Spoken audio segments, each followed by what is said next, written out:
Olá, que a graça e a paz do Senhor Jesus esteja sobre sua vida. Eu estou aqui para fazer uma breve reflexão com você no texto bíblico do Salmo 139. O Salmo 139 é muito precioso para nós, mas hoje eu queria refletir nesse salmo justamente acerca da dor da perda, da dor do luto e a respeito da morte. Primeiro eu quero destacar que a morte ela não é uma coisa natural. Muitas pessoas dizem a morte é normal, é natural. Não, a morte é comum de acontecer por causa do pecado, mas a morte é consequência do pecado. Portanto, nós morremos porque somos pecadores, mas Deus não nos criou para morrer. Quando nós morremos, passamos pela morte, isso só demonstra que nós somos pecadores. Portanto, não é algo natural, é algo terrível, é algo completamente fora da normalidade daquilo que Deus criou, que foi um ser humano indivisível. É somente a morte que consegue separar a nossa parte física da nossa parte espiritual.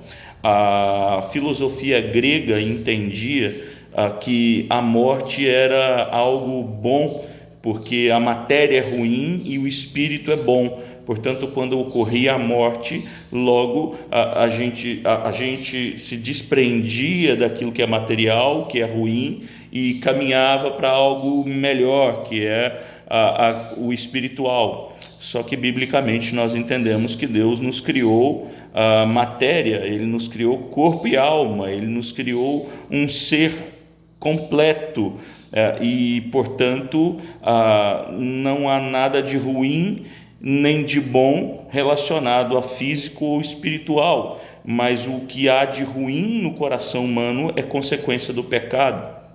E quando Paulo vai falar aos Gálatas que o Espírito Santo, né, é que milita contra a carne, né, o Espírito que luta contra a carne, ele está dizendo a respeito do Espírito Santo de Deus que habita naqueles que são discípulos de Jesus. E portanto esse Espírito milita contra os desejos do coração do ser humano. Então ali também não fala a respeito da nossa parte espiritual sendo boa e parte carnal sendo ruim, não é isso que Paulo está falando. Portanto, dito isso, eu queria, depois de ter deixado claro que a morte não é algo natural, pelo contrário, é doloroso, eu quero ver com você a respeito do Salmo 139, a partir do versículo 13, o salmista vai dizer assim: pois tu formaste o meu interior, tu me teceste no seio de minha mãe.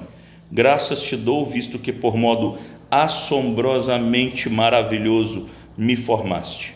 As tuas obras são admiráveis e a minha alma o sabe muito bem. Os meus ossos não te foram encobertos quando no oculto fui formado e entretecido como nas profundezas da terra. Os teus olhos me viram a substância ainda informe, e no teu livro foram escritos todos os meus dias, cada um deles escrito e determinado, quando nenhum deles havia ainda. O salmista ele reconhece de maneira plena, depois de iniciar o salmo dizendo que Deus cerca por trás e por diante, expõe sobre ele a mão, conhece a palavra antes que ela chegue à boca. O Senhor é aquele que penetra os pensamentos, é aquele que esquadrinha o meu andar e o meu deitar. Ele fala disso tudo, né? E agora ele vai dizer que o Senhor não só conhece a gente, como ele nos criou. E o salmista então declara que Deus, de maneira assombrosamente maravilhosa, nos formou desde a concepção lá no ventre da mãe. Foi Ele que nos costurou, Ele que nos fez, Ele que nos formou de maneira maravilhosa. É isso que o Senhor fez comigo e fez com você. Ele é o dono da nossa vida, e mais do que isso, Ele vai dizer assim que os nossos dias estão escritos e determinados no livro da vida, ou foram escritos no livro do Senhor todos os nossos dias, cada um deles escrito e determinado quando nenhum deles havia ainda. Eu costumo dizer que nenhum bandido pode acelerar ou adiantar, e nenhum médico pode atrasar a hora da partida de ninguém, porque os nossos dias estão contados, os nossos dias estão determinados pelo Senhor.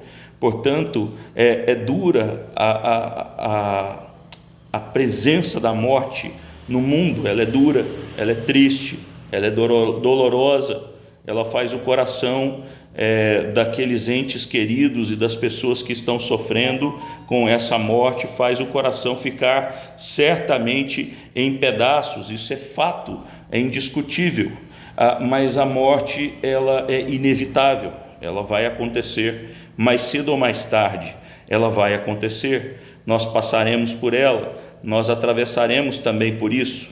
O que nós precisamos crer é que Deus está no controle de todas as coisas. Portanto, nada vai acontecer fora do tempo, nada vai acontecer sem que não seja a vontade do Senhor Deus, sem que seja a vontade do Senhor Deus. Ele é dono de todas as coisas. João Calvino, o reformador, ele dizia que o universo é o palco do teatro de Deus. Portanto, o Senhor Deus está movendo as peças nesse teatro dele que ele fez. Ele é o Senhor sobre todas as coisas. Eu quero também refletir por último com você aqui no Salmo 139, especificamente no versículo 8. No 7 ele vai dizer assim: para onde me ausentarei do teu espírito? Para onde fugirei da tua face? Ou seja, para onde que eu vou fugir do Senhor? Não tem para onde fugir. E ele diz assim: se subo aos céus, lá estás. Se faço a minha cama no mais profundo abismo, lá estás também. E eu quero chamar a sua atenção, porque aqui ele não está falando de abismo como sendo um buraco, mas no texto hebraico desse salmo, a palavra abismo aqui é a palavra Sheol, e essa palavra remete-nos ao local dos mortos, ao inferno propriamente dito, porque o Senhor, ele é Senhor nos céus e Senhor no local dos mortos também, na morte.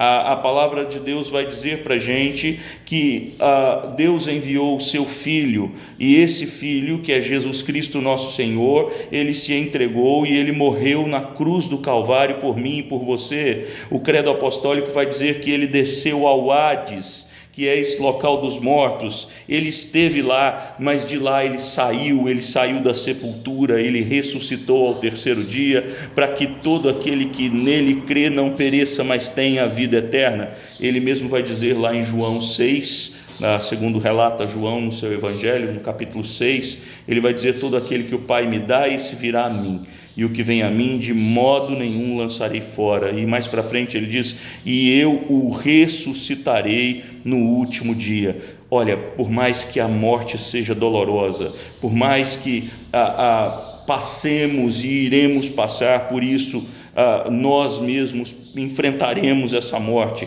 é certo que o Senhor Deus vai nos ressuscitar no último dia. Foi para isso que ele morreu, para pagar a minha dívida e a sua dívida com ele, e ele vai no último dia nos chamar pelo nome, e nós ressuscitaremos em corpos transformados, e habitaremos com ele no novo céu e nova terra, em plena alegria, sabendo quem nós somos, conhecendo ou reconhecendo as pessoas que nós amamos, os nossos entes queridos, mas principalmente glorificando a Deus para todo sempre, pela eternidade, convivendo com Cristo Jesus, homem, o Deus encarnado. Esse é o destino daquele que crê em Jesus como Senhor e Salvador, é estar com Cristo na glória. Se você ainda não decidiu por isso, firme seu compromisso com Cristo Jesus, se apegue a Ele. Eu tenho certeza que Ele vai conduzir os seus passos. Que Deus te abençoe e que o Espírito Santo derrame cada vez mais conforto no seu coração e certeza, convicção dessa palavra maravilhosa. Até a próxima.